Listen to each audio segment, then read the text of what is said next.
It is 2:02, and the September 12th, 2024 meeting of the Governance, Accountability, and Economic Development Committee will come to order.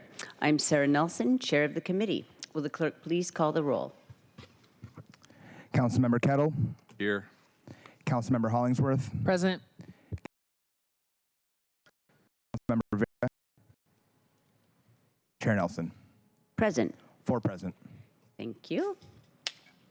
All right, on today's agenda, we've got a public hearing and possible vote on Council Bill 120831, the West Seattle Junction BIA amendment, a discussion and possible vote on Council Bill 120827, the music venue loading zone permit program ordinance. And just to note, my office has distributed additional materials on that previous to this meeting. An appointment, which is clerk file 03004 to the Civil Service Commission, and a reappointment, clerk file 03005 of that same person, as the first appointment ends in December. And then finally, a briefing and discussion of appointment of clerk file 02930, appointing Mina Hashemi as the Director of the Office of Intergovernmental Relations. All right, if there is no objection, the agenda will be approved. Hearing none, the agenda is adopted. With that, we'll move into public comment on those agenda items. And please note that if you are here for the public hearing, please hold your comments until that part of our agenda. So we're just now opening public comment on the items on the agenda. Clerk, how many people have signed up to give comment?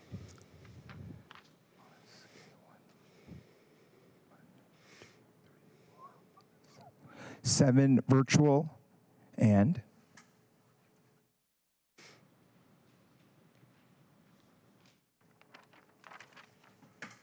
one in person for public hearing or public comment. Okay, thank you very much. Let's start with the one in-person commenter, and everyone will get 2 minutes. Please read the instructions. I'll call on speakers in the order they signed up to speak, starting with in-person commenters. As Council President Nelson mentioned, speakers will have 2 minutes. When you hear the chime, you will have 10 seconds left. If you exceed that time, your microphone may be cut off so that we can move on to the next speaker. If you're offering remote public comment, please make sure to press *6 to unmute yourself. And for the first in-person commenter, it's going to be Alex Zimmerman. Thank you. Zimmerman.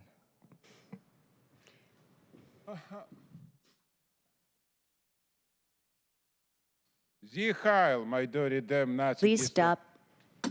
I remind you that abusive language and disruptive behavior is not allowed in council meetings. Please refrain from such language.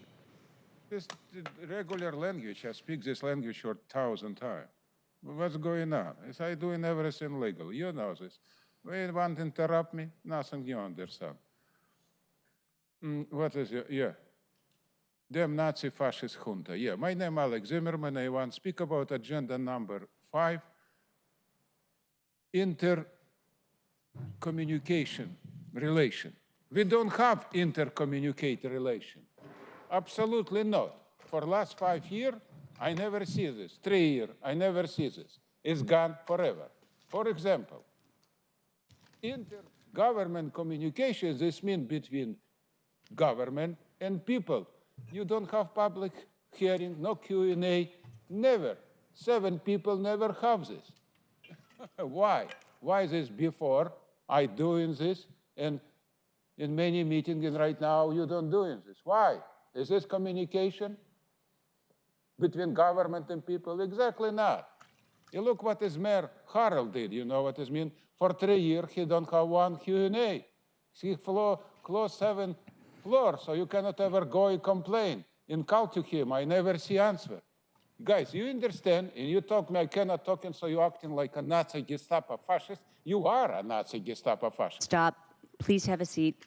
No, but this is exactly what is you doing. Come on, why Please mute the mic for the remainder when of you're this doing exactly same? Where is the problem? We need your Q&A every month. We need Q&A from Mayor Harold. 3 years you don't do it. You may now proceed with the remote speakers, please. Thank you. All right.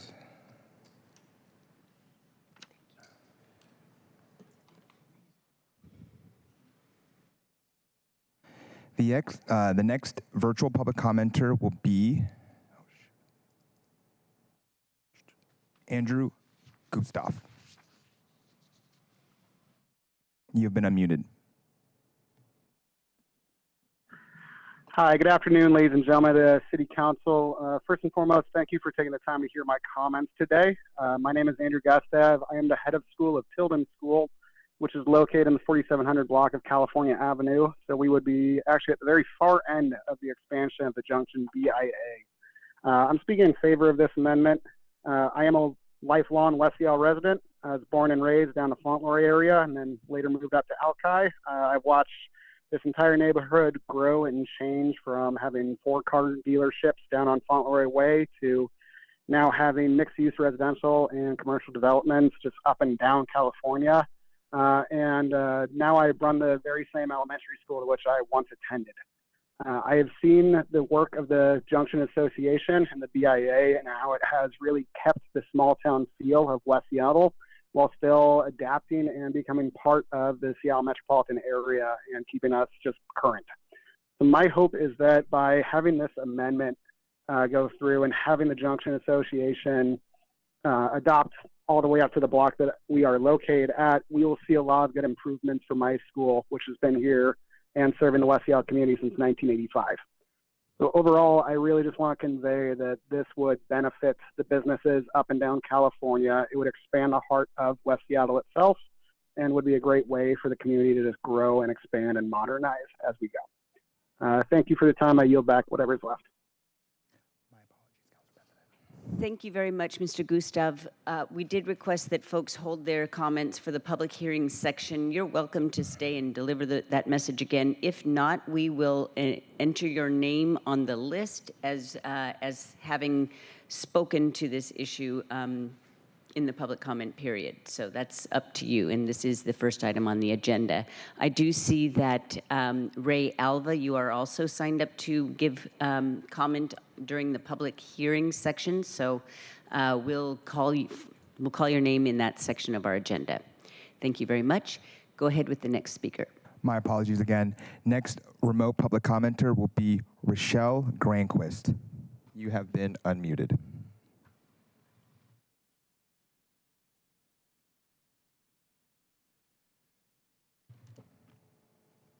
Michelle, go ahead and press, Rochelle, press *6, please.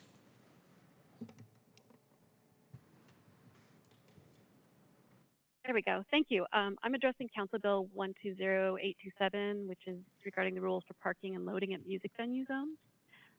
My name is Rochelle Granquist, and I'm the Director of Facilities at KEXP. KEXP is a champion of local music and musicians, and we understand and empathize with the challenges that musicians face. Here at KEXP, we book 3 to 5 live performances a week at our facility, and the process to reserve band parking is cumbersome and time-consuming, even with the help and support from Seattle Center. We send in new date requests every couple days as we book bands. We have to track permits for each date, print permits, Saturday frames with the permits, provide band parking identification for the band vehicles, and occasionally call to tow vehicles in the reserved spaces. Bands will come to us in their private vehicles, tour vans, or buses, and they may be towing trailers, and we have to be ready for different configurations every day. Sometimes our A-frames are stolen and we need to replace them. Bands currently pay at the meter for the reserved street parking because we've had periods where parking enforcement would issue tickets despite an operating agreement with SDOT and the Seattle Center. Parking costs around Seattle Center are high, especially on event. Street parking has time limits, so bands will receive parking tickets in the reserved parking if their session goes long. All of these are reasons why we should have these parking and loading at music venue zones.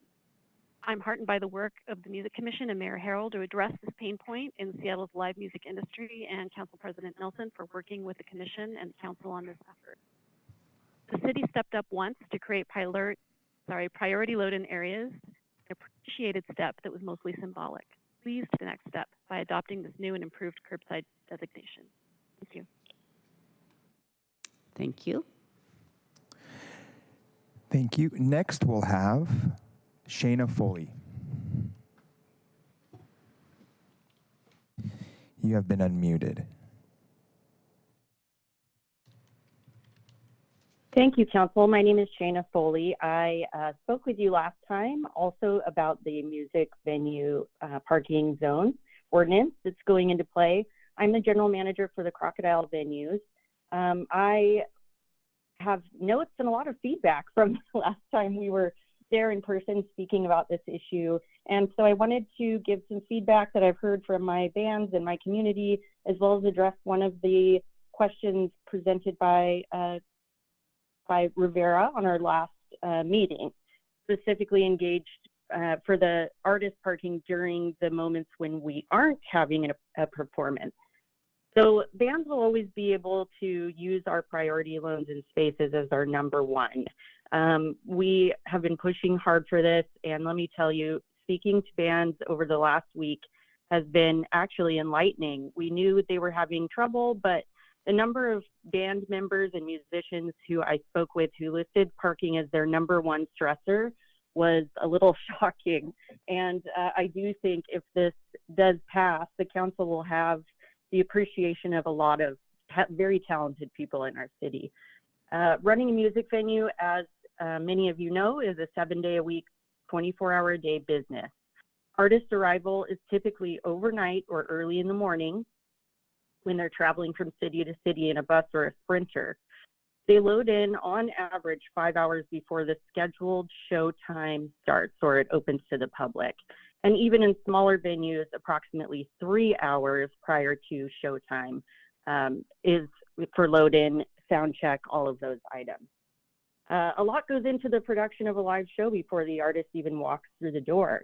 Some of those things are delivery of supplemental audio, lighting, or video equipment, delivery of instrument rentals like drum kits, pianos, and large amps, delivery of stage risers, trussing, or other heavy staging augments, delivery of chairs or tables if the facility requires changes for the public, delivery of catering, and then for our smaller venues, our owners are constantly loading in items that they've probably gone out and shopped themselves, like consumables and goods for sale, like paper goods, towels, foods, beverages, and more.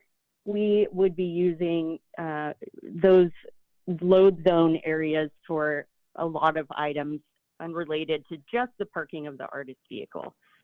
I do think that would make our venues a safer place, and our neighborhoods would expect us to be parking in those spaces rather than maybe double parking in the street. Thank you. Your time is up.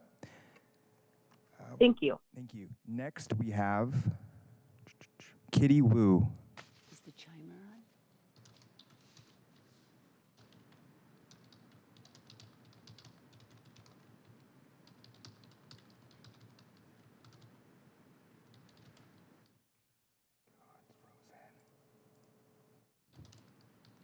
Kitty, you can go ahead and speak. Press *6. Thanks for that. I'm here to express my support for the implementation of the music venue parking zones. The existing temporary no parking permit system is really cumbersome, it's expensive, and it's a hardship for both the venue operators and the musicians that are having to navigate the system. And currently, musicians have to park far from the venue, leaving valuable equipment vulnerable and creating safety concerns. This program will also keep money in the pockets of musicians. Establishing dedicated parking zones for music venues would streamline the process and address these issues. This initiative represents a logical progression from SDOT's pilot program, the Musician Priority Load Zone, and I ask you to support this as it will be greatly beneficial to our local and our touring musicians and enhance the overall experience for performers and venues. Thank you. Thank you. Next, we have Andrea Friedman. Go ahead.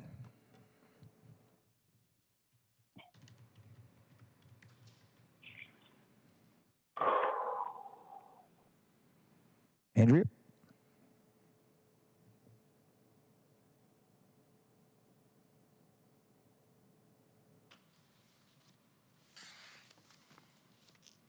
Andrea, please. There you go. Oh, hello. Hello, my name is Andrea Friedman. I'm a music commissioner and I have worked in Seattle's music industry for 10 years. I am calling in to share my support for the Music Venue Permit Zone program. I worked as a talent buyer at the Vera project from 2013 to 2017, and when I first started, we did not have the resources to reserve parking for artists. They would have to fend for themselves in the busy Lower Queen Anne neighborhood. Often they would pay to park quite a far distance away, or be ticketed during a show. A few local bands told me they wouldn't play at the venue anymore because it was too costly and stressful to deal with the parking, so the gig wasn't worth it. And I experienced the heartbreak of learning that an artist's vehicle had been broken into during their show multiple times. Eventually, we were able to partner with KXP and start to reserve parking. At this point, I was introduced to the cumbersome administrative process of reserving parking for shows 3 to 6 nights per week, most weeks of the year. And the headache that comes with the unpredictability of the industry, like a band with a Sprinter van arrives 4 hours before their load-in time and there's nowhere they can safely park their vehicle and go stretch their legs. While I left my role at Vera 7 years ago, I continue to hear about artists and venue struggles with parking as part of the music community here in Seattle and in my current role at KEXP. I've been talking with musicians and venue staff about this new curb use designation, and the excitement is palpable and the potential impact is clear. This will greatly improve live music logistics and operations, put money back in the pockets of musicians, decrease operating costs for venues, and make Seattle a leader amongst music and entertainment cities like Austin and LA. I urge the committee to support this legislation. Thank you, and I yield my time. Thank you. Next, we got Adam Prairie, followed by Mario Abada. Go ahead, Adam.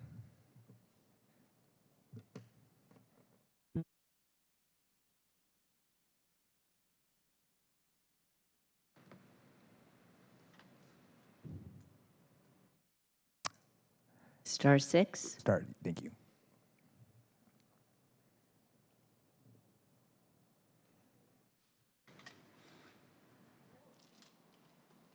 While we're waiting, Councilmember Rivera is now joining us.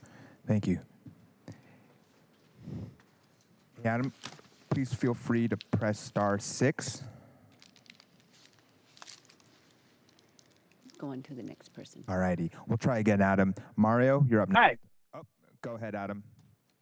Hello. Hello. Thanks for taking my comments, Council. Adam Prairie here, and I'm speaking in favor of passing this music venue loading zone program.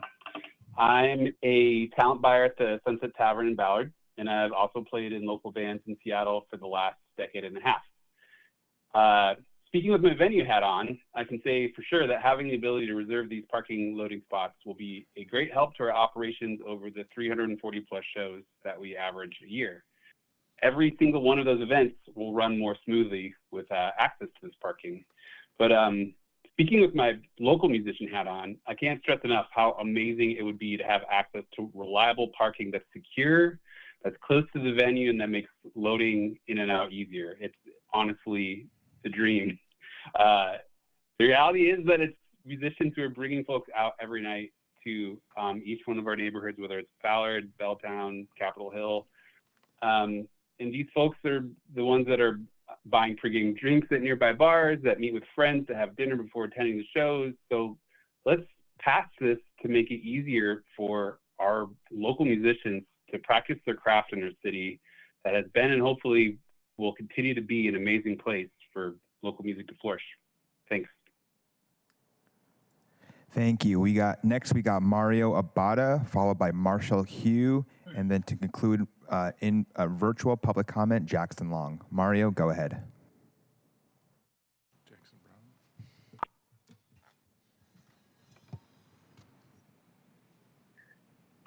Hello, this is Mario Abada. I am a talent buyer at the Nectar Lounge in High Dive in Fremont, and we find that parking for our musicians is often a constant struggle.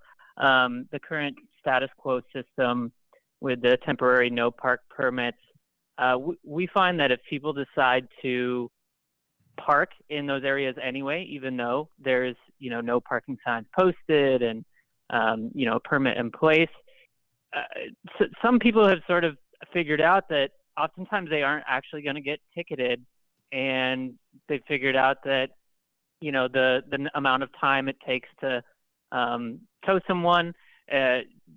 People chance it, and what will happen is you'll have a 60-foot tour bus, come ready to park in their permitted zone, but unable to, and so on a busy street, there's just about nothing more stressful. There needs to be a better system, and this will be the musician load zones would be a huge step in the right direction. Please support this, and I yield the rest of my time. Thank you, Mario. Next, we got Marshall Hugh, and then to conclude a virtual public comment, Jackson Long. Marshall, go ahead.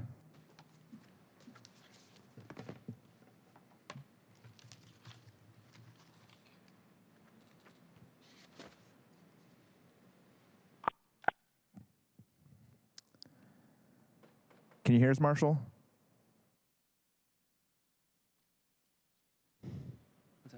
Yes, I can. All right. I can. Am I unmuted? Okay, thank you so much. Marshall Hugh, yep, singer in the Marshall Law Band, speaking from a musician's perspective. This would be amazing to have because, from an anecdotal perspective, one of our keyboard players one time, he's trying to rush to get his gear in, leaves his car for 1 minute and comes back and someone's ran off with his keyboard. It's just safer. In addition, musicians are already pretty low on the financial totem pole. And if you have to spend 20, 25 bucks parking there for the day, it's taking a big chunk out of what you will make. So hopefully y'all can create some more space for us, make life a little bit easier, and we'll be able to keep the city cool. Thank you. All right. Next, and to conclude virtual public comment, we got Jackson Long.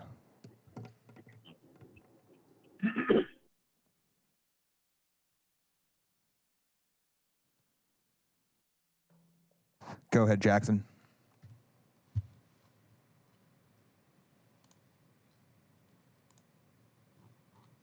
Good afternoon. My name is Jackson Long. I'm the production manager at KEXP. I'm also a drummer, recording engineer, and former technician for Death Cab for Cutie and the Postal Service. As the guy often transporting equipment, safely loading in gear and parking vehicles is often the most stressful part of a show day. There's an unwritten rule when it comes to loading in equipment. Someone always stays with the vehicle while gear is being loaded. But what do you do if you're a solo performer or working alone? Being able to park close to the venue within eyesight greatly reduces the stress and mitigates potential theft. I commend the Music Commission Mayor Harrell and Committee Chair Sarah Nelson for their work on this legislation. While live music is often cited as one of Seattle's most important cultural assets, the musicians doing the actual labor of getting equipment from point A to point B are typically left to fend for themselves. Paying for street parking in a lot quickly eats into the slim margins of a gig, not to mention those times when the meter runs out in the middle of a show. Transporting equipment and parking vehicles are what's required to make these shows happen. There are really no alternatives. This is important, progressive legislation that recognizes the work required to produce live music in Seattle, and I urge the council to support this new curbside designation program. Thank you. Council President, that concludes public comment. All right. Thank you very much, everyone. So moving right along with our agenda, that is the end of our public comment period, which is now closed. Will the clerk please read item 1 into the agenda, or into the record? Agenda item number 1, Council Bill 120831, an ordinance relating to the West Seattle Junction Parking and Business Improvement Area, modifying the boundaries and amending Ordinance 113326 as previously amended by Ordinances 119. 539, 12050, 121758, and 125152. Public hearing, discussion, and possible vote. Thank you very much. So just to recap, business improvement areas, or BIAs, are funding mechanisms for business district revitalization and management. with tax money collected directly from property owners, or in the case of the West Seattle Junction BIA, from local businesses, a BIA pays for ongoing improvements in a neighborhood, and local stakeholders oversee and fund the maintenance, improvement, and promotion of their commercial district.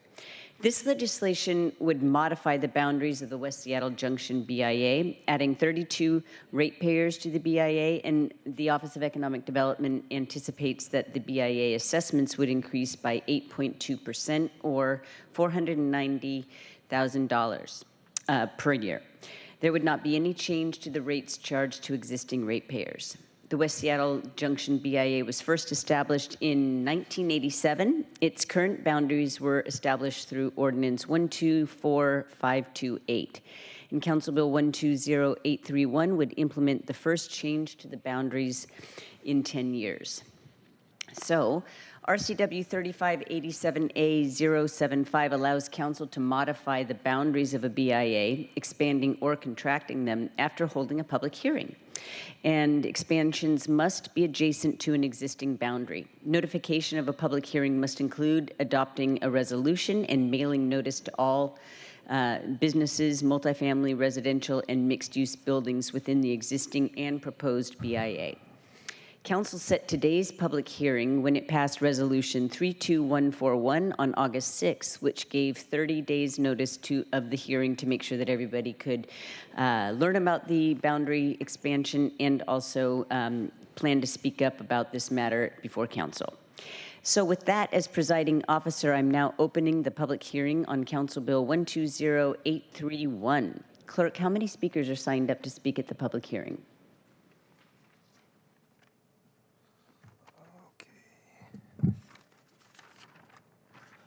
Council President, we got 1 remote speaker and we have 4 in-person speakers. All right. And I will note that just to be all official, Mr. Gustav, if you are still there and would like to add your comment officially to the public hearing, you're welcome to do so. Per my usual practice, we're going to start with the people in person and provide 2 minutes to speak.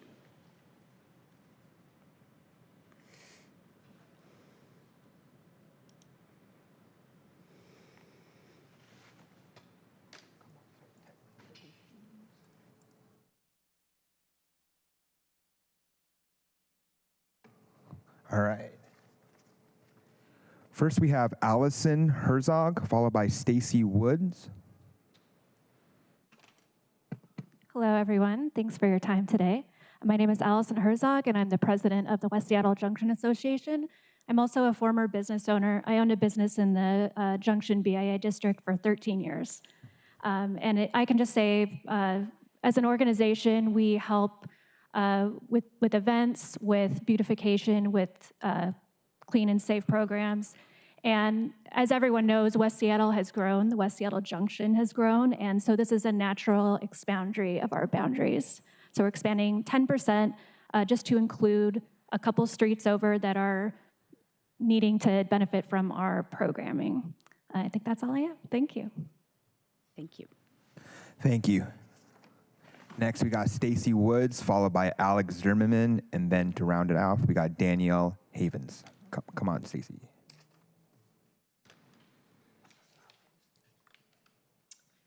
Hi, I'm Stacy Woods. I work for the West Seattle Junction Association, and to be honest, I didn't realize I was going to be public speaking, so echo what Allison just said with regards to expanding the boundary to include some businesses that are outside the existing parameters that have come to us and asked to be a part of events and beautification efforts that we've created. And currently, we are not able to allow them because they're not within the boundaries, and this extension will allow them to participate in our events, which we are hopefully thrilled to have them join. Thank you. Thank you. Next, we got Alex Zimmerman, followed by Danielle Havens. Thank you. My name Alex Zimmerman. Open. Yeah, my name Alex Zimmerman. Consul Nelson, you interrupt me in every meeting, and I'm a little bit tired from this. So this looked to me like a personal hate and harassment. So when you don't stop and doing this, it just go for a long time. And I'm very patient with you. I will complain to government every time what is you interrupt me. If you look at what has happened, it's exactly what as I did before for many people. I will doing this for you too. Sie Heil, my dirty damn Nazi fascist junta. It's exactly what's happened. I once That spoke is your about first parking. warning that you are engaging in abusive language, which is officially disruptive behavior and against our It's not rules. language. It's absolutely approved. And I give you information, 9 circle, 10 circle, 4 circle. It's a personal what has come from you. I don't understand this. I spoke to different people. Nobody touched me. Why are you only doing this? Honestly, I patient with you for a long time because I like what is you give me chance after 18 trespasses for 1,500 a day, you can give me chance speak. I'm very happy from this. Yes, and I very appreciate you, so you make this decision. So I don't want broke relationship between you and me. I have different opinion. People who have 100 people, 1,000 people, nobody talking like I'm talking. Why? Why you ignore one man who have different opinion and I doing everything legally? And I have good example, President Trump. He doing exactly like I doing, or I doing like he doing, word by word. So please stop on this, or I will go to government and complain in every time. Thank you very much. Have a nice day. Thank you. The last in-person public comment for the public hearing, Council President, is Danielle Havens. Hi, good afternoon. I'm Danielle Havens, and I am here on behalf of Tina McLaughlin. And Tina is the owner and operator of Club Pilates. Club Pilates opened in January at 4722 Fauntleroy. Tina was unable to be here today as she was assisting her sister who needed medical help. But Tina is opposed to this expansion of the district. She had considered moving into a property up on California, but the tax burden of that was excessive. And then shortly after, she was weighing it, the parking in the lots that had previously been free went to pay parking. And so the benefits of it really seemed like they would not work for her and her small business. She waited an additional 3 years to have the property that she ultimately moved into completed and to be able to open her business. I am a member of this Club Pilates, and I feel like it's truly saved my life, and it's made me feel more of a sense of community in West Seattle than I've ever had before. Tina is trying to balance the management of her small business where she has 13 employees and is already paying a significant amount of rent. Part of what she is paying for is the parking that is within the building that she is leasing from. She signed a 10-year lease at this location under the belief that her tax rate would expand normally over that 10-year period, but not that there would be an expansion that was going to cost her substantially more and in a way that would require her to pay that expense to her clients and members. And so she is respectfully asking that this annexation not occur. This expansion is going to put a financial burden on her small business and her members. Thank you. That concludes the in-person public hearing commenters, and we have one remote. Next, Ray.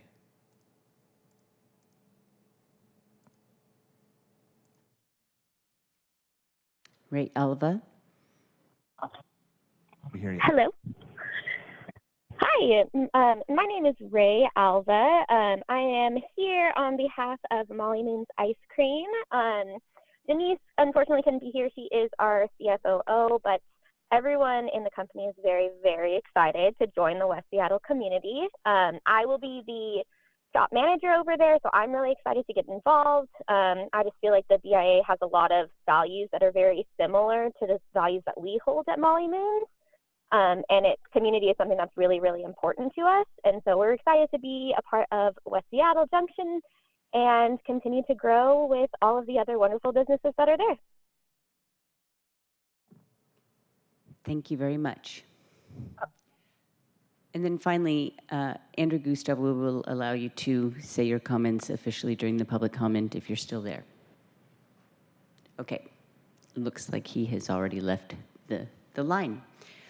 All right, is that the it? Is that the end of our speakers? Yes, Council President, that concludes the public hearing. Thank you very much. We've come to the end of the list of speakers for our public hearing, and so therefore public hearing is now closed. All right, Central Staff, you're already at the table. Thank you very much for being here. I will simply, why don't you go ahead and introduce yourself, then I'll provide a couple comments, and then you can go ahead. Liz Schwitzen, Council Central Staff. Thank you very much. Okay, so at our meeting on August 8th, we had a presentation from OED on the citywide BIA program, and we also had a presentation from West Seattle Junction BIA Director Chris McKay. And we heard public testimony from the directors, all in solidarity wearing the same t-shirt. The directors of BIAs across the city, from Mike Stewart of the Ballard Alliance to John Scholes of the Metropolitan Improvement Area, which is administered by the BIA, to Lisa Howard of the Alliance for Pioneer Square, all in strong support of this legislation. So with that, Lish, please go ahead, and if you would like to say some comments about the boundaries or any other specifics, please go ahead. I thought I would just share the map to remind you of the two areas that are being added to the BIA under this legislation. It's one block on California Avenue Southwest at the north end of the business improvement area, and then a half block along Fauntleroy Avenue, Fauntleroy Way Southwest in the southeast corner of the BIA. And I'm happy to answer any questions. You got a detailed presentation last time. Colleagues, are there any questions or comments? All right, seeing none, I will simply say that it looks like we're ready for a vote today, and we need to suspend the rules to allow a vote on the same day that we have a public hearing. So if there's no objection, the council rules will be suspended to allow the committee to vote on Council Bill 120831 on the same day the public hearing was held. All right, hearing no objection, the rules are suspended and the committee now may vote. I will simply, since there are no questions about the specifics of this, of the proposal, I will simply say that this city, without the business improvement areas and the assessments that property owners and businesses pay, would not be the same Seattle that we know right now. They were mandated with the ability to provide what is sometimes referred to as supplemental services, but we have seen over and over again that those services, additional cleaning, security, and of course, all of the events which enliven our business districts, all of those, I would say, are essential and really make this city what it is today. So I always say that when the business districts come to us and ask to be renewed, or in this case, expanded to allow for more assessments to provide more services, I usually err on the side of saying, of course, that is fine with us. But in any case, I strongly encourage my colleagues to support this legislation. All right. That said, I move that the committee recommend passage of Council Bill 120831. Is there a second? Second. Thank you. It's been moved and seconded to pass Council Bill. Are there further comments? Yes, go ahead. Oh, yeah, the chair of this neighborhood. Oh, yeah, just little old me over here. Thank you, Madam Council President. So first off, let me just say that I totally acknowledge and appreciate and respect, and I have endless empathy for the fact that not every small business that is directly impacted by the proposed expansion is going to support this kind of thing, and that the impact that it has on their bottom line, and their P&L, that they're accountable, profit and loss margin, it's going to have other impacts, and I'm mindful of that. I'm committed to working with you. I'm looking at the public commenter who spoke on behalf of her friend, the small business owner, directly in the Junction, who spoke in opposition to this proposal here. Right in front of you, ma'am, is my chief of staff, Elaine Coe, and so we would love to connect with you to see if there's anything that we can do to help facilitate this and make it a soft landing, so to speak. But I do know Chris and the West Seattle Junction BIA to be, well, Chris to be a great person leading this organization and that organization itself to provide profoundly impactful work and services on behalf of their member organizations, potentially including your friend. And I know they're interested in building community and expanding. And so, again, I just want to acknowledge what I heard. I've been paying very close attention to this end to end, from inception to here we are today. I will say that is the first opposition and I checked with my staff, that I'm hearing. But your voice and your perspective matter, and again, committed to doing whatever we can and helping to build community together. And that said, I also am proud to support this today. And colleagues, I urge you to do the same. The West Seattle Junction is a great place. We previously bantered, Councilmember Rivera and I, about the great Husky Deli ice cream, but it's not just ice cream, it's deli. Also, I heard Molly Moon, someone from Molly Moon's public commenting earlier, and my wife absolutely loves Molly Moon's ice cream. I'm a fan as well, but I'm glad there's going to be another option there to supplement, not replace the great ice cream options that we already have in the Junction. And so we can all exist here, guys, is where I'm going. But anyways, I'm proud to support this today and looking forward to continuing our partnership, all of you all, to do more. Thank you. Thank you very much. Councilmember Rivera. Thank you, Council President. And I would just want to underscore with what Councilmember Saka said. And, I've worked with the BIA, as I said at the last meeting in the past, and I know them to be very collaborative, and they really watch out for the businesses in the Junction. So I am sure that they will be helpful in this capacity. And I appreciate my colleague for, acknowledging that some folks may not like a piece of legislation only because they're having challenges. And so our jobs up here is to make sure we're helping everyone who's having challenges. And so we're doing things, for as many people as possible, and for then the folks that are having the particular challenges, helping with that as well, and being collaborators and connectors. And so appreciate your working with the BIA at the Junction to make sure that this particular business is also thriving, because we want all our businesses, all our small businesses to thrive. And so I will be supporting this, but know that I too care. Even though it's not my district, I care about all of Seattle. I know I can say we all do. And so thank you for coming today on behalf of your friend. I hope their relative is fine. And then also I look forward to hearing about the conversation on how we can, as a body, help. So thank you. Thank you, Council President. And thank you, Councilmember Saka, again. Thank you. Point of personal privilege. My FOMO is still like going crazy, raging right now. Would love the Junction shirt. Where's mine? Anyways, thank you. All right. All right. All run enthusiasm for what we're doing here. Okay. No other comments? All right. Will the clerk please call the roll? Councilmember Kettle? Aye. Councilmember Hollingsworth? Yes. Councilmember Rivera? Aye. Councilmember Saka? Aye. Chair Nelson? Aye. 5 in favor, none opposed. Thank you very much. The motion carries, and the committee recommendation that Council pass Council Bill 120831 will be sent to the September 24th, 2024 City Council meeting. All right. Will the clerk please read item 2 into the record?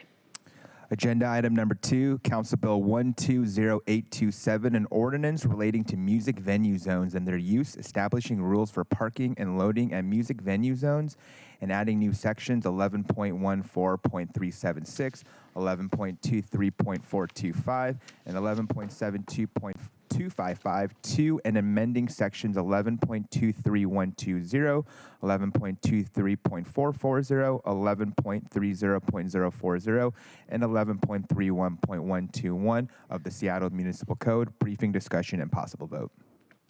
Thank you very much. All right, the proposed legislation would authorize SDOT to designate curb space as a music venue zone parking space and issue permits to music venues that they can then allow the musicians to use when they are on premise. These are, and when we talk about venues, they must host live music and charge a fee for admission on at least 2 days a week. At our August 8th meeting, we had a presentation from the curbside management team at SDOT. They are at the table. I will allow them the opportunity to introduce themselves. And SDOT went through a history of previous attempts to solve for the problem of the lack of convenient, safe, and reliable parking for our musicians and crews. So then also we did go through some of the history. In 2014, as part of Seattle's City of Music initiative under Resolution 31173 to support Seattle's music community and economy, Seattle initiated a pilot program to provide musician loading zones near 5 participating music venues. But as you heard some of the public comment today and last time, the pilot program wasn't ideal because it was voluntary. It lacked enforcement, and you couldn't park for the duration of the gig. It was only from loading and unloading. And since then, there has been sustained advocacy on the part of musicians, venues, and the Seattle Music Commission commissioners to come forward with a solution that will really work all around. And I have to say thank you very, very much to SDOT and also to the Music Commission for working so closely together over the years. So with that, I would ask you to just introduce yourselves, and then I'll continue talking and see if there are any questions. Calvin Chow with Council Central Staff. Mike Kesty, Manager of Curbside Management for the Seattle Department of Transportation. Virginia Nadimi, Curbside Management Strategic Advisor with SDOT. Scott Pluskalek, Nightlife Business Advocate in the Office of Economic Development and Support for the Music Commission. Okay. Well, I was going to describe what the program does, but since we've got the experts at the table, would you like to provide a summary? Sure, I'm happy to. Actually did a good job starting there with the history. We provided a pretty detailed presentation at the last meeting. The quick summary is the legislation allows us to do a couple basic things. One is to create a use at the curb that is something that we can regulate, that exists, that we can enforce. So a formal sign that is enforceable, unlike the last situation where we had what was an advisory sign. The second is to allow us to put together a permit for use of that space at the curb so that music venues can apply for a permit, and if they meet the conditions, their permits for the folks using those spaces to load and to park. That's the general gist of what we're trying to accomplish here. That was reflected in a lot of what you heard in public comment, I think, earlier in this meeting, for an ability to allow folks, musicians and the venues, to really utilize the space adjacent to their venues a little more efficiently, recognizing, the work that we do at SDOT managing the curb. We'll be working with the others on those blocks and in those areas to make sure we're thinking about everybody's needs.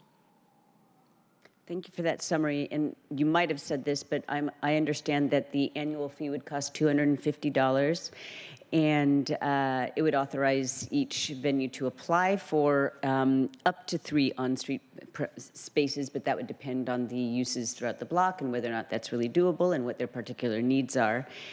And also that parking and loading is allowed 24 hours a day, 7 days a week, as long as a valid permit is displayed in the vehicles. So I must say that so that's the basic program. I'll provide a little bit more background. Council has provided SDOT with the authority to establish curb use zones, and this lives in the section of our municipal code 1123-440. Zones for things like taxi cabs, official career console vehicles, moving or loading disabled persons, curb space parking, including no parking zones, service parking, carpool parking, car share parking, food vehicles, vending units, and our restricted parking zone, or RPZ program, which exists in various parts all over the city. And then, of course, during the pandemic, the city turned on a dime and allowed for streeteries to be built to sustain the business of restaurants during the pandemic. And many people think that that has enlivened our business districts throughout the city. So I mentioned this, and thank you, Cal, for including that in your memo, to note that we have allowed for prioritized parking, and also to acknowledge that there is fierce competition for curbside space.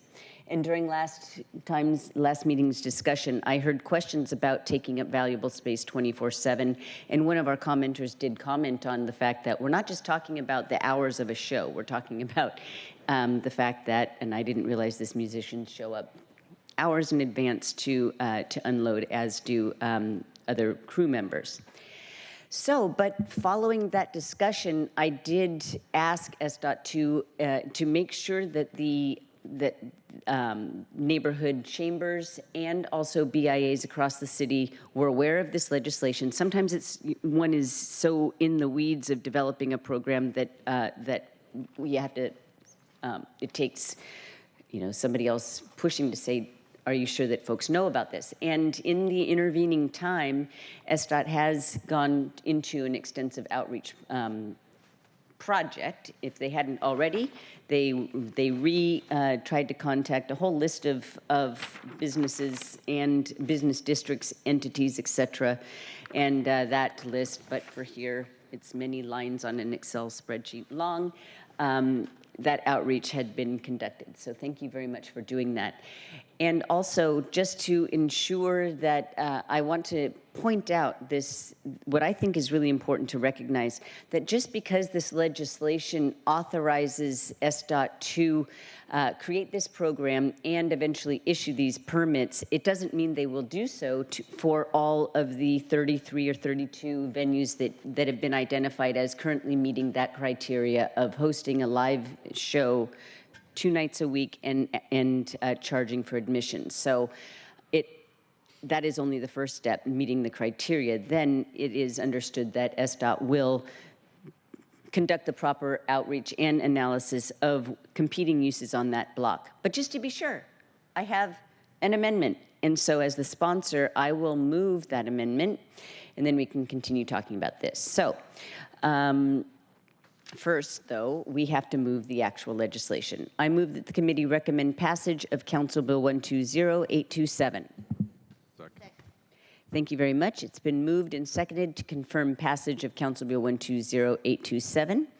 And I move that Amendment 1 to Council Bill 120827 and presented on the agenda be adopted. Second. Thank you very much. It's been moved and seconded to adopt Amendment 1 as presented on the agenda. Now, with all of that, Calvin, could you please explain what this amendment does? Sure, Councilmember. Your amendment would add a new section to the legislation that directs the department to engage in adjoining property owners and businesses when they are implementing the music venue zones to make sure that they are balancing the needs of other local curb uses and access. Thank you very much. I will, are there questions about this amendment? I have a question, Council President. Thank you. I'm wondering if, while generally supportive, let me start there. I know sometimes there are unintended consequences when we do things. So is there a point in time in which we can reevaluate and or get from SDOT an update on how the program is going to make sure we are not experiencing those unintended consequences? There is no, to my knowledge, point in the legislation right now where that reporting is required. You're welcome to bring an amendment if you would like, or you can have on the record that you are asking and then bug them periodically for that information if you would like. Have it funneled through the Transportation Committee, whatever you prefer. I think I would like to just request SDOT to give, updates on how this is going. So if we're hearing that this isn't working for the adjoining businesses or the residents who are living nearby, that we can, look at this again. That is fair. Yeah, I'd say we're happy to response. provide that. Presuming that council adopts the legislation, we'll need to go through a process to actually pull together the permit itself. That will require some process. So we're probably not issuing until later this year, early next year. And then, yeah, happy to come back and share with you progress and how things are going. If there are specific sticky blocks or venue locations or things like that are proving challenging or not, I think we're happy to provide that information for you. That's terrific. Thank you. I would welcome that. And I understand in some places it might be a little stickier than others, and that's what I'm thinking about. So thank you for that. And I think that satisfies my wanting to make sure we're giving the attention.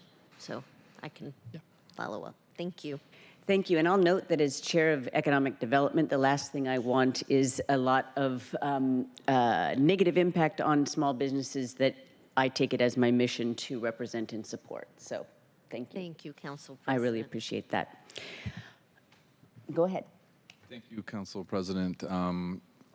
As the District 7 representative, there's a lot that's located within my district, and so I definitely support the amendment because we have to have these conversations going on because, the old idea of an ounce of prevention is worth a pound of cure. And we've been doing a lot of this within my own office because these things are happening all the time regarding confusion and or disagreements related to parking. I won't mention any specific, but it's an ongoing thing. And so having this kind of dialogue between SDOT with the neighboring residents and businesses will be instrumental for a smooth implementation of the program. Because at the end of the day, what we don't want is the pendulum to go the other way, where, to your point, Council President, having businesses say, oh, and then we can't be whipsawed. So this engagement by SDOT is going to be crucial. And so thank you. Thank you. And may I say one more thing?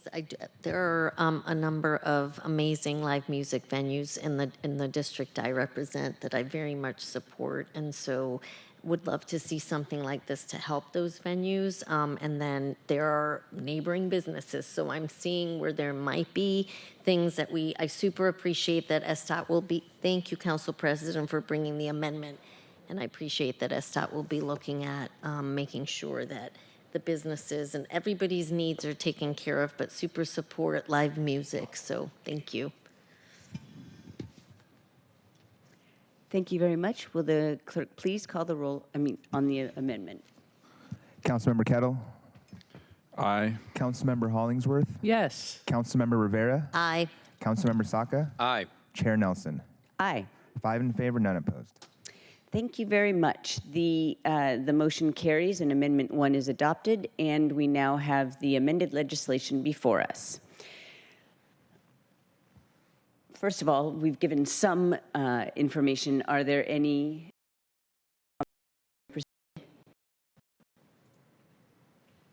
Okay, well, I think this merits some bloviating on my behalf by me.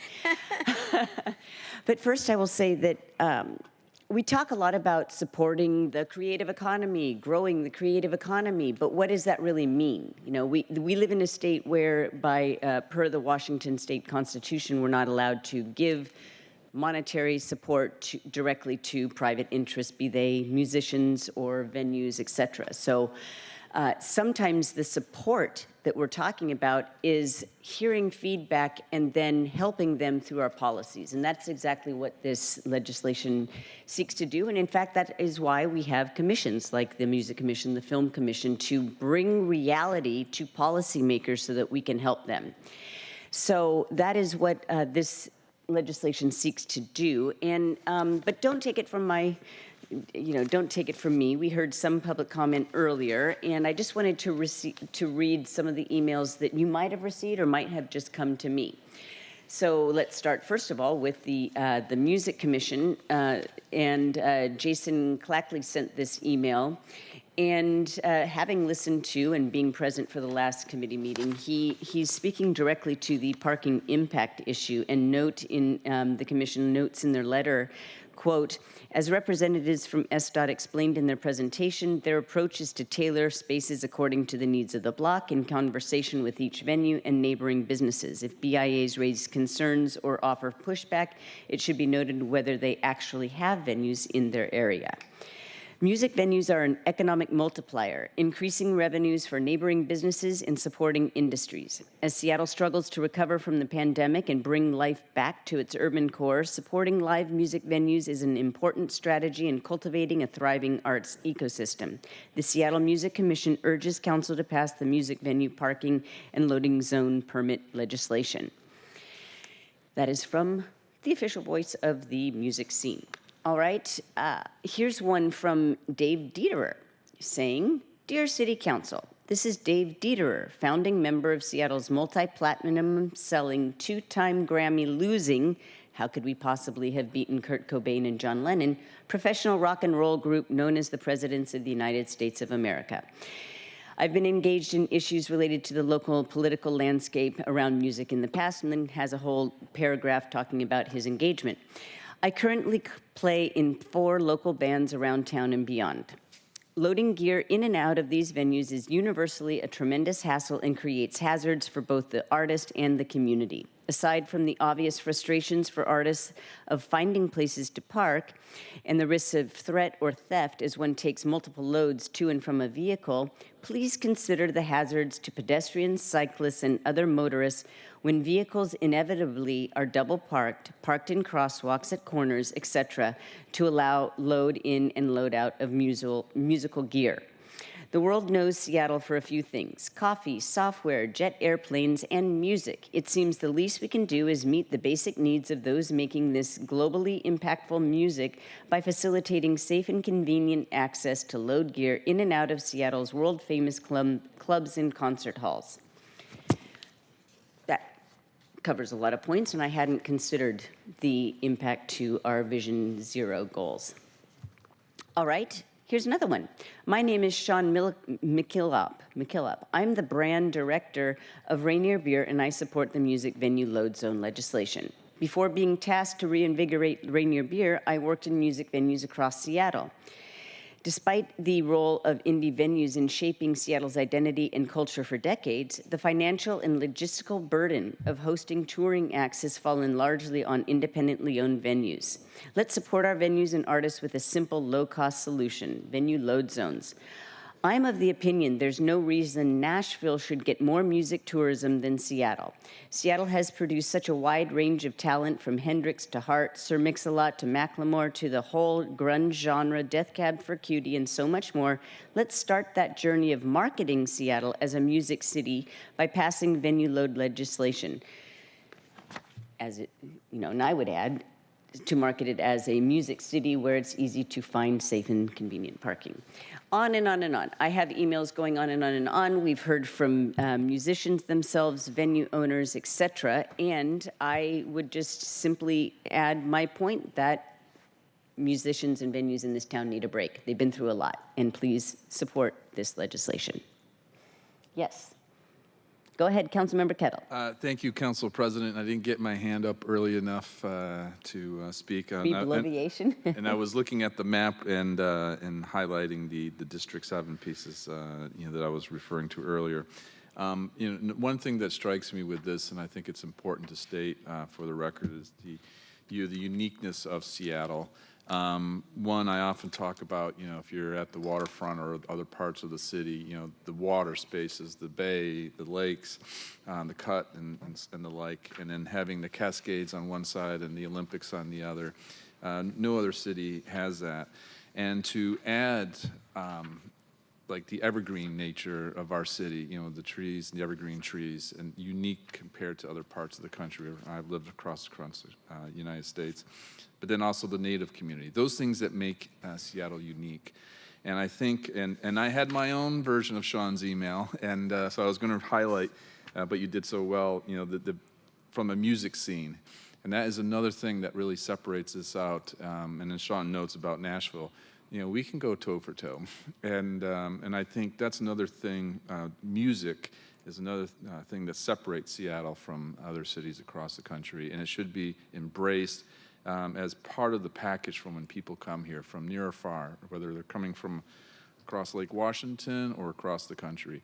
And I think we should be promoting the music scene, and as Sean noted, in the marketing and the like, but we should do what we can to ensure the viability of the music scene here, and because it is special. And I feel it every time if I'm driving up I-5 and I crest a hill and all of a sudden Seattle's there, and I hear one of the bands, as Sean noted, from the grunge genre, and it's part of what Seattle is. So we should be looking to support. So thank you very much. Thank you. All right. I'm not seeing any other questions or comments. I will simply say it's been a long road, and what a long, strange trip it's been. Just kidding. That's a really whatever. Anyway, you get that musical reference. The point is, you've been at this for a long time. And I think that your sustained work on this, I gave it a little push coming in at the final hour here, but I think that we all agree this is extremely important and took a lot of work. And thank you very much for keeping your eye on the ball. All right. With that, will the clerk please call the roll that the committee recommend passage of Council Bill 120827? Councilmember Kettle? Aye. Councilmember Hollingsworth? Yes. Councilmember Saka? Aye. Councilmember Rivera? Aye. Chair Nelson? Aye. 5 in favor, none opposed. Excellent. The motion carries, and the committee recommendation that the council pass this bill will be considered for final consideration on September 24th. Thank you very much, and congratulations. Thanks for your support. Let's proceed to the next item on the agenda. Clerk, can you please read agenda item 3 into the, is it 3 or 4? 3 and 4, that's right. 3 and 4 into the record. Agenda items number 3 and number 4, appointment 03004, appointment of Denise Wells as member, Civil Service Commission for a term to December 31st, 2024, and appointment 03005, reappointment of Denise Wells as member, Civil Service Commission for a term to December 31st, 2027. Briefing, discussion, and possible vote. Thank you very much. I want to note that Denise Wells was planning on joining, but she is sick. So we'll be, go ahead. We are joined by folks that can represent her well. Will the presenters please introduce yourselves? Thank you very much, Council President Nelson. My name is Andrea Sheely. I am the Executive Director of the Civil Service Commissions. And Sarah Butler, Operations and Policy Advisor, Civil Service Commissions. Thank you very much. You're welcome to take it away and present what the commission is, et cetera. Thank you very much.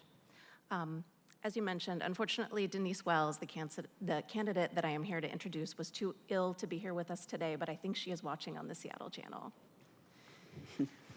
I'll first provide a very fast overview of the work of the Civil Service Commission, and then I'll speak to an introduction of Denise Wells. The City of Seattle established a civil service system in 1896 to ensure that hiring and promotion in the city is based on an employee's merit, that it's fair to employees, and provides value to taxpayers and users of city services. Today, approximately 7,000 city employees are covered by the civil service system. Most regular city employees are members of the civil service, and they are served by the commission.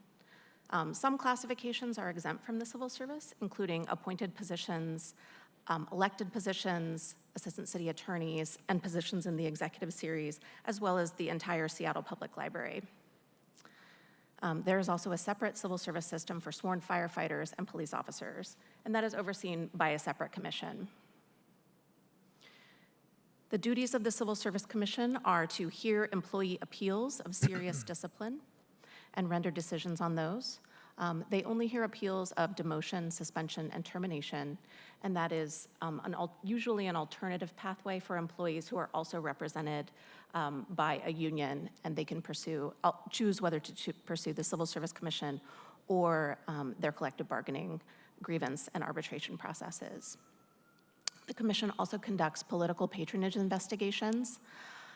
They are able to investigate whether hires and promotions comply with Seattle's merit-based hiring requirements. The commission is also able to make recommendations on city personnel systems, including rules, policies, programs, and legislation related to the city's personnel system. They make those recommendations on occasion to the mayor and/or the city council. The Civil Service Commission staff provides training to employee groups, departmental decision makers, HR units, and other audiences. I'll turn now to the candidate. Denise Wells is the candidate for Civil Service Commissioner. The position that you're considering her for today, or you may consider her for today, has been vacant since May. And the term, it is a 3-year term that actually is scheduled to end at the end of this year. And so I very much appreciate you considering her for this short period and also for reappointment to the next term. As Executive Director of the Commission, I am pleased to speak in support of Ms. Wells for appointment to the position of Commissioner. The Commission's work is grounded in the principles of integrity, equity, and accessibility, and these are values that Ms. Wells has exemplified in her professional and personal conduct. She recently retired after 18 years as a strategic advisor at the Seattle Center. During her tenure, she gained a wealth of relevant experience and expertise, serving in key roles such as legislative liaison, public disclosure officer, privacy officer, and risk manager. Her contributions as the Seattle Center's representative on many community boards related to transportation and safety were invaluable for our community, and she was a trusted and respected member of the director's executive team for many years. In addition to Ms. Wells's impactful work at Seattle Center, her career history includes service to the City of Bellevue, the Seattle Animal Shelter, and the Seattle Human Services Department. Throughout her career, she has consistently demonstrated intelligence, good judgment, and a deep commitment to public service. These are qualities that align with the mission and values of the Civil Service Commission. We at the Commission are honored by Ms. Wells' interest in serving the City of Seattle as a commissioner even after her retirement, and we are confident that her extensive expertise and deep knowledge of city operations make her well qualified for this role. I wholeheartedly recommend Ms. Wells for appointment to the role. I thank you all for your time and consideration, and I'm also happy to answer any questions that you have about the Commission or about Ms. Wells. No questions for me. I have a question. So you, Ms. Wells has been serving since May. She has not been serving since May. She Go has ahead. not served at all. Okay. The position that we are seeking to fill has been vacant since May. Okay. A commissioner named Charlene McMillan had to vacate the position for personal reasons. Okay, got it. Thank you very much for that clarification. Colleagues, there are only 3 people on the Civil Service Commission. There's one city appointment, there's one mayor appointment, and there's another that is employee elected. So there's a lot of power condensed in 3 positions, and they impact our city employees' lives in various ways. And so this is an important and significant confirmation and piece of legislation before us. And I pored over her agenda, her appointment packet, and I was looking forward to being able to interact with her live, but I understand that's not possible today. I will say that upon seeing that she worked for years and years and years at the Seattle Center, I happened to have Director Foster in my office, and just basically said, "Do you know this person?" And he spoke extremely highly of her dedication, and it's clear from her history, having worked for so long, but in various capacities, she knows government work pretty much inside and out, it seems like. So I feel comfortable going forward with this, and I invite any further questions or comments before we actually get to the meat of moving and voting. All right. Is there anything else that you would like to say?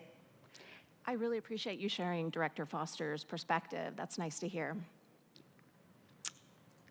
Thank you very much. Okay, if there are no further questions, I move that the committee recommend confirmations of appointment 03004 and 03005. Is there a second? Second.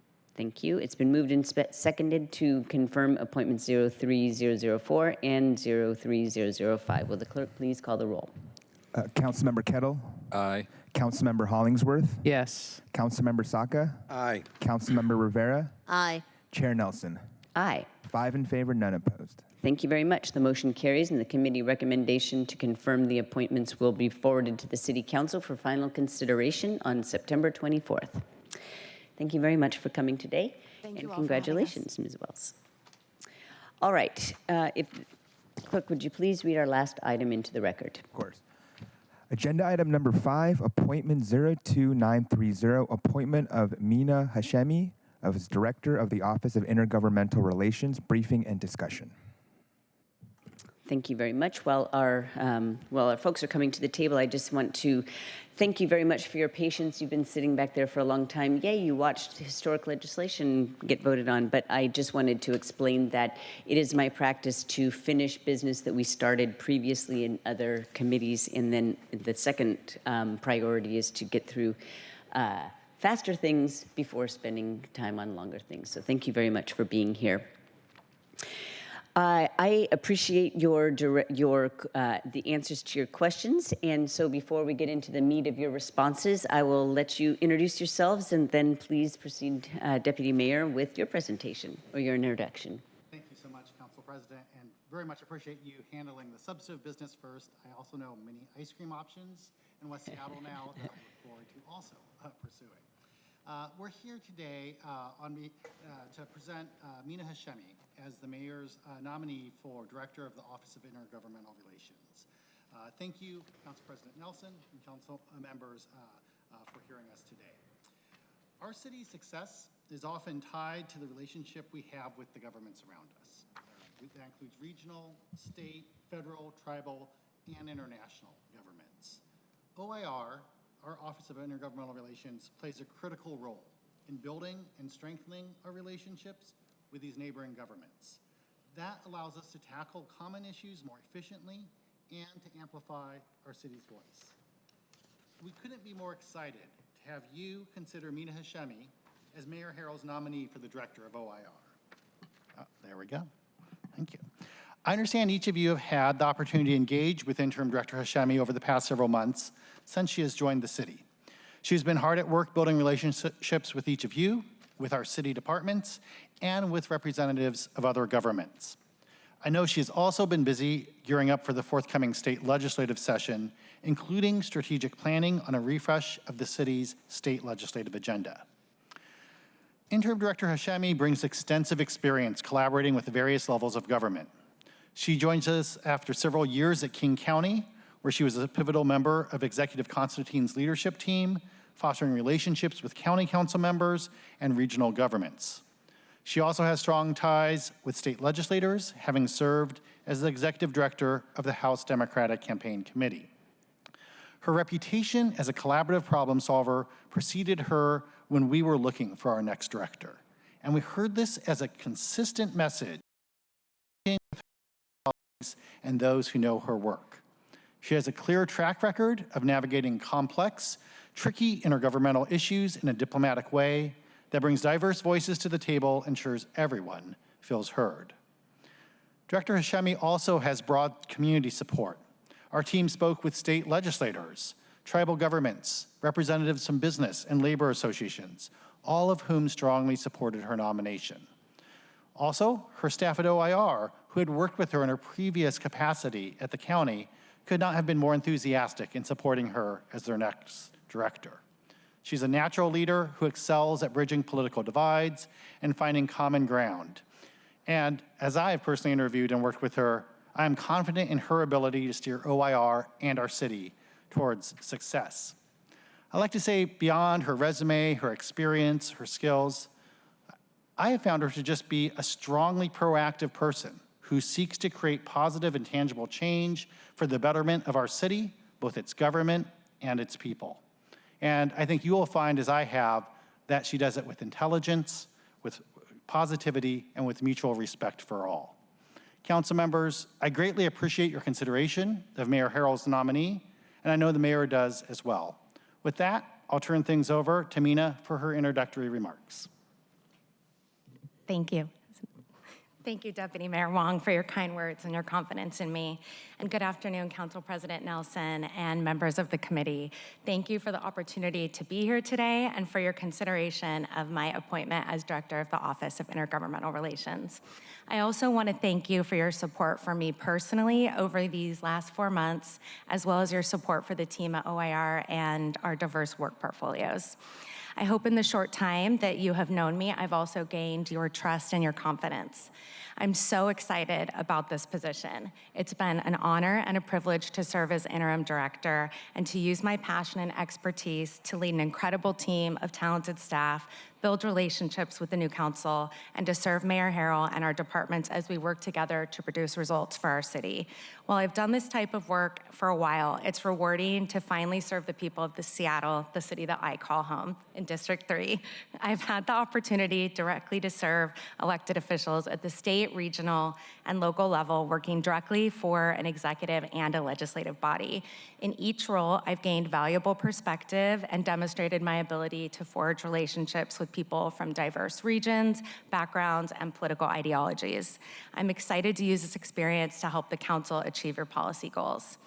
We all know that the city is most effective when we are regular and collaborative participants in conversations with other governments through many avenues, including on-the-ground lobbying, effective communication about the city's priorities, organized and compelling funding asks, and regular engagement.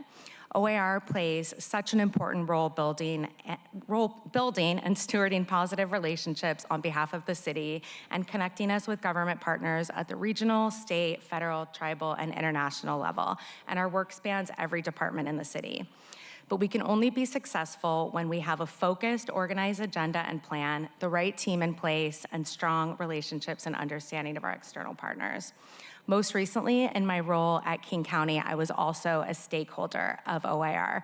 So I knew coming in that I had a talented staff, some of whom have served multiple administrations.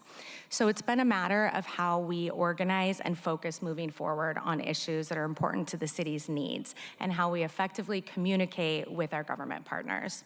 My vision for OIR is action-oriented, so it was important to hit the ground running on day one.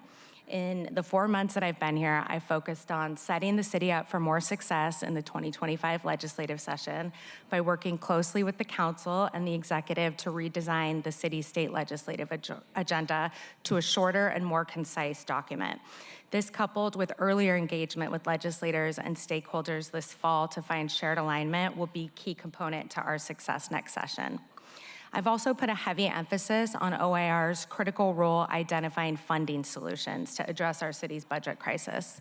I've begun meeting with partners at CBO, Innovation and Performance, and across departments to understand the grant-making process and identify system improvements to make sure we're seeking more opportunities for funding and delivering compelling asks. Finally, under my leadership, OIR is talking more frequently with regional partners and seeking opportunities to better coordinate on state and federal asks and policy development and implementation at the regional level. As director of OIR, I will always fight for Seattle to have a seat at the table, and you can count on OIR for fierce advocacy, open communication, transparency, and a deep understanding and respect for the intricacies of this city and our elected officials, as well as our diverse government partners. I'm very grateful for Council's collaboration as we work as one Seattle, and I want to thank you again for your time today and your consideration of my appointment. Thank you. Thank you very much for that introduction and for letting us know a little bit more about yourself that's not covered in these responses to questions. I would like to now open it up to see if my colleagues have any comments or questions. Councilmember Hollingsworth. Thank you, Council President. I'll just say I'll be really brief. Had the chance to meet with you and talk, and really excited about the work that we're going to do together. And I don't want to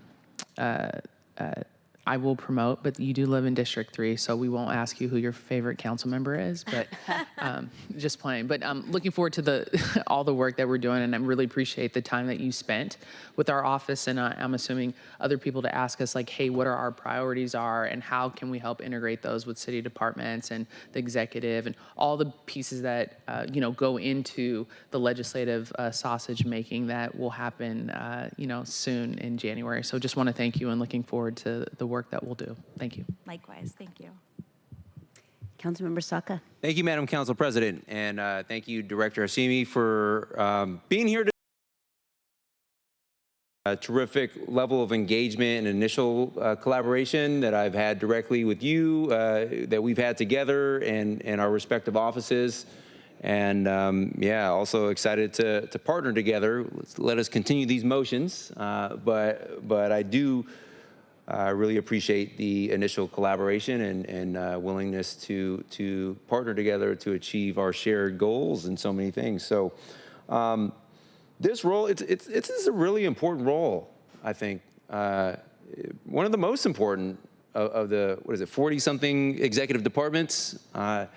Just because it kind of highlights the importance of relationships, relationship building, maintenance, and the potential power that can unlock to achieve any number of things.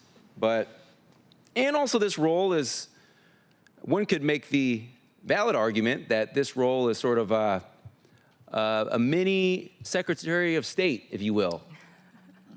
You are principally responsible for directly engaging and representing the city's interests with other governments.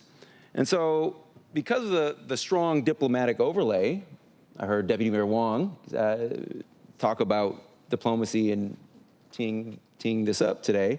Given the diplomatic overlay, I would just be curious to better understand your approach, generally speaking, to diplomacy.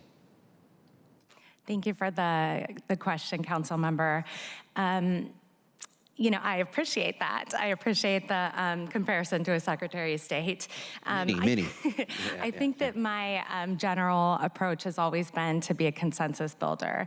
And so the way that I approach that is to make myself available, actively listen, and try to come from a place of yes. So I think throughout my career, I've had the benefit of working for a lot of different types of elected officials from all over the state and different ideologies. And it's helped me really understand what sort of drives people. And again, I just try to really focus on listening and building consensus. That's great. Listening starts with listening, and understanding people's interests is critically important, because sometimes we all get hung up on, oh, I don't like this word on a paper, or this, but if you take a step back and understand people's underlying concerns, and you can only do that really from listening. So anyway, yeah, great answer. My second and final question for now is, so you've been enrolled now in this on an interim basis for, I guess, almost 4 months now, which is great. Do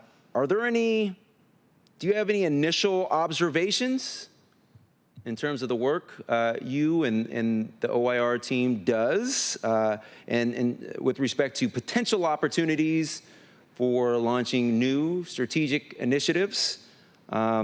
You shared your vision earlier, which is great, but are there any potential strategic initiatives that you're thinking of in this role you'd be working on behalf of to help enact the policy agenda of our mayor and this council? But you have a lot of operational flexibility to do exactly that. But do you have any initial observations based on your 4 months here on any potential strategic initiatives, systems reform to help the team do better and do more? Sure. Thank you for the question. As I said, I was a stakeholder of OIR before I came in, so I had the opportunity to really observe the team, and I knew that we had a strong team coming in. So I focused my time on identifying system improvements. I think one of the biggest challenges that we're facing, and also opportunities, is back to the budget crisis. And so Seattle's already done a very good job at applying for and being competitive with state and federal grants, but there's always room for improvement. And one place that I've really been focusing is on developing some systems that are cross-departmental, and some systems with our innovation and performance team. We've been looking at some potential solutions for how departments can work better and more effectively together. And OIR really has a strong role in developing compelling cases and maintaining really positive relationships with our elected officials at the state and federal level, so that we understand their priorities and we can find alignment with the city's needs. Another area that I touched on was the state legislative agenda. I think that before I came to Seattle, as well as in my conversation since I've been here, what I've learned is that we could just be more clear and concise in our communication with legislators about the city's needs. And so we've spent a lot of time focusing on how we can improve the state legislative agenda process. And we've been so grateful for council's willingness to engage with us on that and collaborate. Thank you. No further questions. Just to follow up on that particular point, that was one of my banging my fist on the table demands when I started, was to shorten that the legislative agenda, because, colleagues, you might remember it was 16 pages long, and it just read like a wish list of all the good things we want. And staffers can't read that, legislators can't, et cetera. And this is a tool that you give somebody as you're passing them in the hall. They allocate 15 minutes per meeting if you're lucky, et cetera. So I'm really glad that that is a priority. Councilmember Kettle. Thank you, Council President. Welcome. Appreciate the opportunity to ask questions and to look to approve you as the director. I do have two questions, and it kind of goes to your role in developing the city's state legislative agenda and really promoting our legislative priorities in a One Seattle way, Deputy Mayor. And I'm thinking about how we can do this better and move forward, and to use as like a case study, if you will, or subject area. As the chair of the Public Safety Committee, it's such an important issue, as we see right now with the race for Olympia, if you will. And with our strategic framework plan, a key plan is engaging the county, and in actuality, potentially the federal too, but really the county and state on public safety issues. Because, for example, the county has public safety and public health responsibilities. And then on the state side, they have like mental health, which is so key. I've said many times, if we were number 2 like our dogs were last year in college football and mental health spending over the last decade, the capacity that would equate to would have such a dramatic impact on our public safety posture, because, as I've said many times, you can't succeed in public safety without succeeding in public health. And so we need to engage on these pieces. And with the RCW, there's been different things with the laws and updating on a whole host of public safety issues. And then to bring those two together, one of them is the Blake decision. And then there's the Blake fix. And the Blake fix basically took an issue at the felony county level and then pushed it to a misdemeanor municipal level. And I haven't seen a lot of follow-on pieces to kind of make that transition better, because all of a sudden we have that responsibility. And obviously we're working at, including right now in council. And so we need to be working these issues. And that's something that has both a county and a state issue. And I just thought to ask, based on setting the agenda and how to work it and make it more efficient and make it more effective, if you have any thoughts on that. Sure. Thank you, Council Member. I know this is a very important issue to the council as well as to your constituents and the residents in Seattle. And so it's been very helpful to hear from all the council members directly in our meet and greets about the issues that that are important. This is an important issue to other legislators and stakeholders around the state. And so OIR's job this fall is to coordinate with these other interested parties to sort of develop a strategy and also find ways that Seattle can be helpful in achieving our shared goals. Specifically around these issues, I mentioned we've been seeking to coordinate more with King County and to open up more communication and sort of find that shared alignment. They're also going through their legislative goal setting right now too, but there's certainly a group that we'll be coordinating with as we approach the session. Seattle obviously has our own unique needs and priorities, so while there will be some coordination, our team is prepared to work on council interests sort of regardless of the county's position. But legislative committee days is late this year. It's in December. That's the time when the legislature comes together to set their own agendas, and that's when we'll know the final committee makeup. So we're not waiting for that to happen to start talking about these priorities, but that will be a critical piece of the timeline. So you can expect to hear from OIR throughout the fall with updates on that. And then, of course, as long as you'll have us, we would like to continue our weekly briefings with council to give you and the public updates on these pieces of legislation, as well as offering check-ins with your offices individually on your personal priorities. Great, thank you. You know, we have that same responsibility. Like, you know, we did have a meeting on the King County Jail discussion with a number of county representatives. One was missing, my counterpart on the King County Council Committee Chair, and I did meet with him, so I need to meet with him on a regular basis too. So as I asked that question, I'm reminded that we also have our responsibilities to do that kind of engagement as well, which I think would be helpful in terms of what you're looking to do as in your role. The other question I have comes from my interest in international affairs and my nearly decade on the World Affairs Council board and engaging in that way with the international community here. It's not been particularly strong as it could be. I mean, this is overall, I think we could do more. I think it's on an upswing. I've met with the Consul General of India, South Korea last week at an event. I met with the representative from Taiwan. These things happen partly because of my own interests. And I just think maybe, I know we have the commission, but what can we do to better facilitate the, you know, the linking of Seattle to the world and then the world back to Seattle? Thank you. I appreciate the question. And we've appreciated your engagement with the International Affairs Program.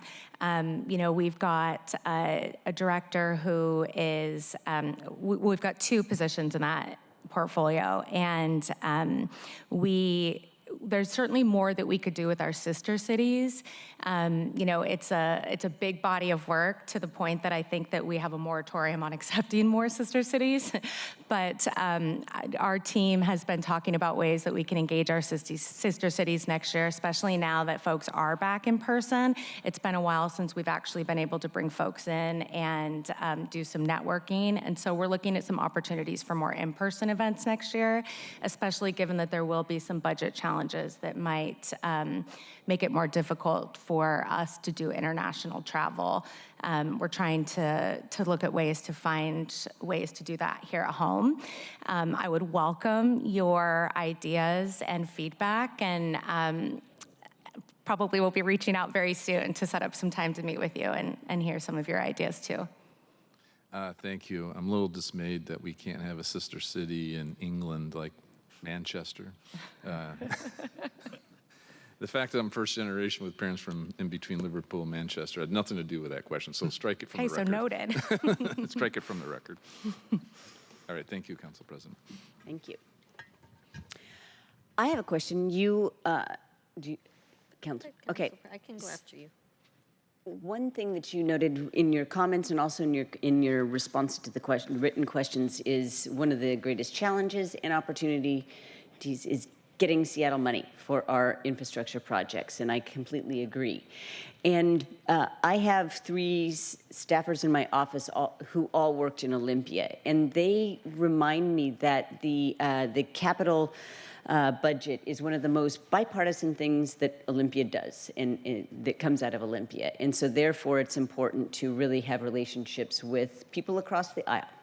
And in the first question that you received does say, how are you know, how can you bring your experience to bear on the need to work with both parties? And I note that you, in one of the paragraphs, you say, I've worked closely and effectively with members of the House leadership as well as freshmen from urban and rural districts and members who identify as progressives as well as members who identify as moderates, period.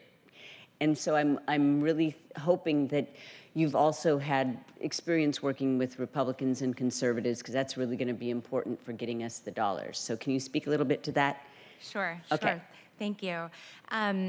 Since the time that I've been with the House Democrats, I served at King County for several years, and I pride myself on the experience that I earned there working with both Democrats and Republicans on the county council. There was a number of challenges that the county was facing that it was important that we were hearing from both members, or members from both parties. And so there were multiple examples of times that I worked with the Republican council members to help them get their legislation through the council and to gain the executive support, as well as working with them to gain their support of the executive's policy. So again, I think it comes back to being a consensus builder and making really compelling asks. I can tell you from time in Olympia, sometimes it's hard to even get a meeting with Republicans when you're representing the city or King County, but it certainly never stopped our team. And so we are very persistent, and I think that the relationships that we have with the key members of the budget committees will go a really long way for us this session. So I'm confident that my team and I have the right relationships to champion Seattle's capital needs. Thank you for that. I forget sometimes that the county is still partisan, right? They run nonpartisan, but they are That was a reason members of both parties. Okay, we have always been nonpartisan at the city of Seattle. And you're absolutely right that we have a reputation to fight, in a way, in Olympia. And we need to, by that I mean, we have, sometimes our reputation precedes us as being not necessarily collaborative across the board, across the ideological board, and also when it comes to asking for resources. So I really appreciate that response. So thank you very much. Thank you. Go ahead. Thank you, Council President Mina. Thank you for taking the time a few weeks ago to meet, and you answered a lot of my questions there. I really enjoyed our conversation, so I wanted to say that for the record. And like Councilmember Kettle, there's some things that Councilmember Kettle raised that I will raise as well, but just the things that are important in terms of Seattle and Olympia are, things in the education space. Obviously, we know that Seattle Public Schools is struggling. They might have to close some schools. Our constituents are very upset about that, so this is something I really care about. So working on that. Then in the housing and homelessness space, obviously, affordable housing is huge in Seattle. We know we have a lot of folks that are unhoused, and we're trying very desperately, and we just passed a housing levy, but we know it's just no matter how much we raise, it's not enough, and we want to make sure that we're getting resources from Olympia as well. And then Councilmember Kettle raised this in the public health, in the mental health space, particularly again with children, making sure that we have resources to add to ours so we can robustly meet these needs. And the fighter, I don't mind that image, Council President. I'm scrappy. I'm from a rough neighborhood, and you had to be scrappy, and so I'm okay with that, but I'm also very collaborative, and we know that you can't just be fighting, that you have to work together, and there's a lot of compromise involved when you are trying to get something done for the city. And so I very much appreciate all your experience in this space. It is really of paramount importance to be collaborative. And we know that there are a lot of needs, competing needs with other cities, et cetera. So we really need someone who's going to be laser focused as well as very collaborative and willing to compromise where necessary, but not in other instances. It's a balancing act. And so very much appreciate all your experience in that realm. So thank you. Thank you, Councilmember. So let's get to the elephant in the room. Okay, maybe it's only an elephant to me, and that's not a partisan comment. So you report to the mayor. You are, you will be the head of one of the executive departments. At the same time, it's always been the case that the director of OIR also represents the policy positions of council.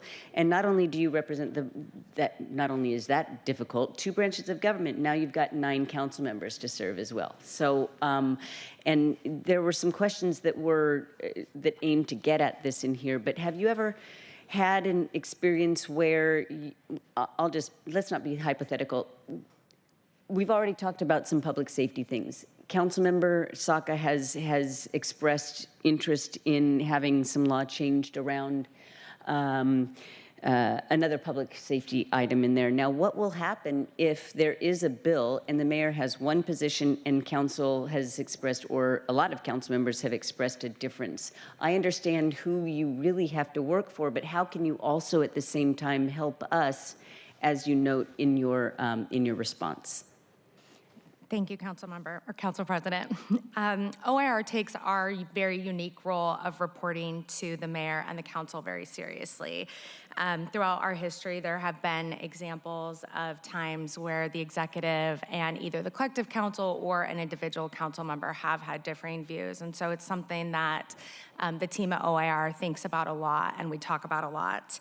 I see OIR's role as providing avenues for our elected officials to express their views, whether they are aligned or differing. So our official legislative agenda is a document that both the council and the mayor have sort of agreed upon, but that's not the only legislation and policy that our team work on in Olympia. And so we're still available to sign in on bills and also have conversations even if they don't make the agenda.